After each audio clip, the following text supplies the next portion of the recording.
Hi English literature learners, are you preparing for VGTRB English exam? Then this video is for you. I have given 100 MCQs on Dejection and Ode by S.G. Coleridge. Who wrote Dejection and Ode? S.G. Coleridge. In which year was Dejection and Ode first published? 1802. In which newspaper was the poem first published? Morning Post. On what date was the poem first published? 25 December 1802. From which earlier work does the poem draw material? Option C.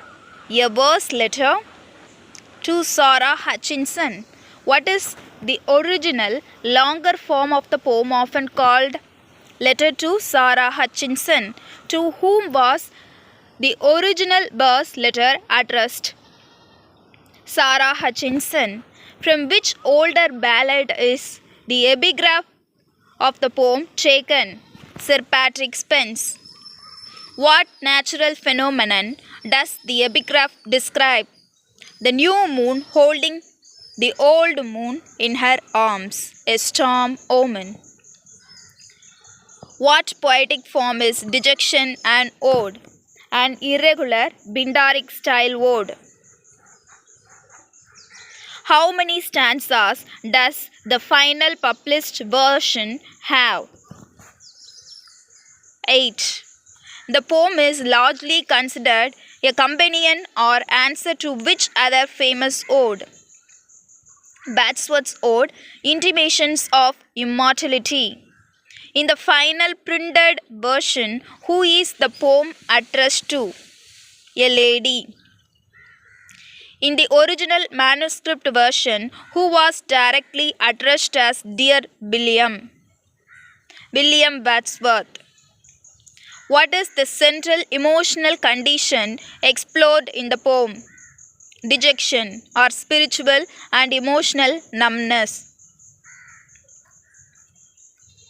The poem opens with the speaker gazing at what object in the sky?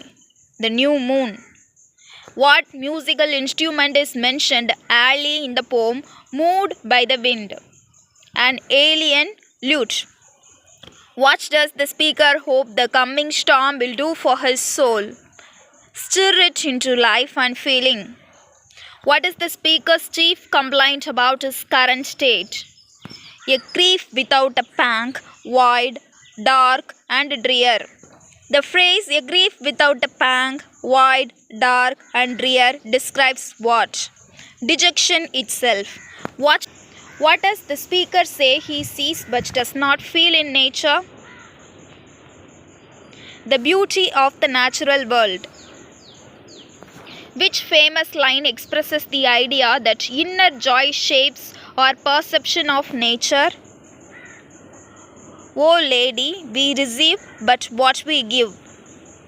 According to the poem, what does nature give back to us?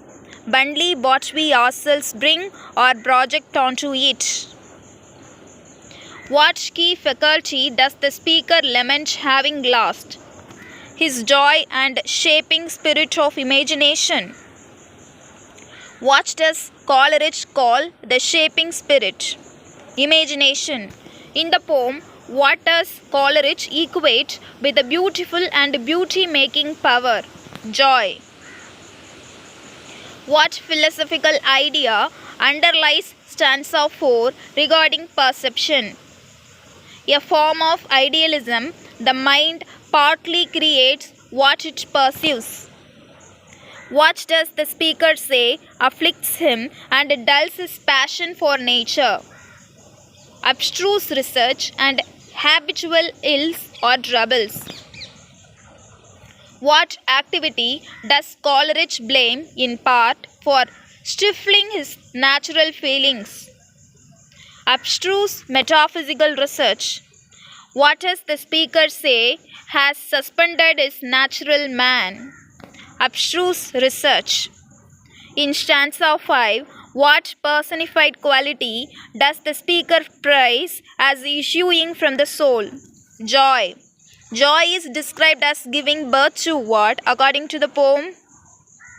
A new earth and new heaven. What does the poem call joy in relation to virtue? Its own reward. The phrase the spirit and the power refers to what? Imagination, born of joy and wedded to nature.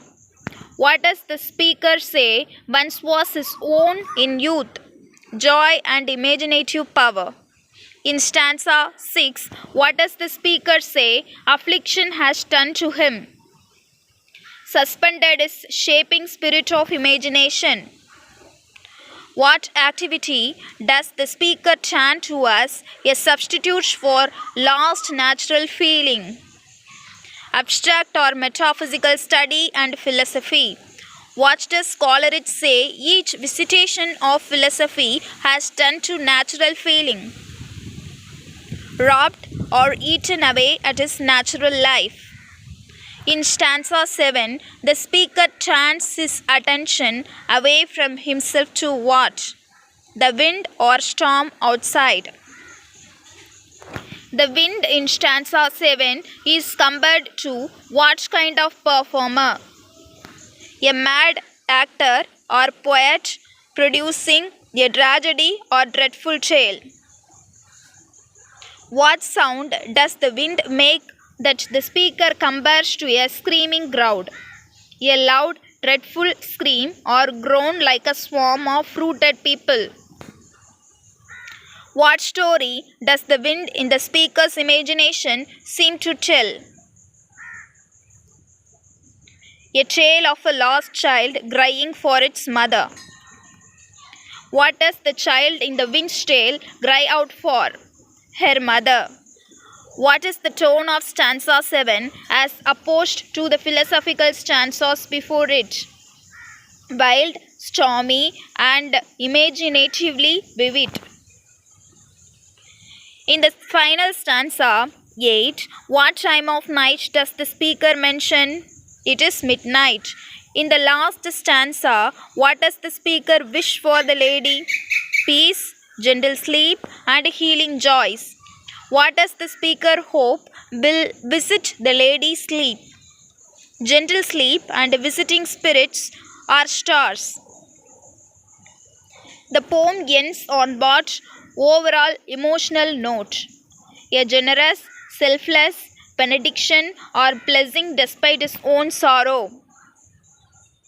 What recurring natural image links the beginning and end of the poem? The moon and stars.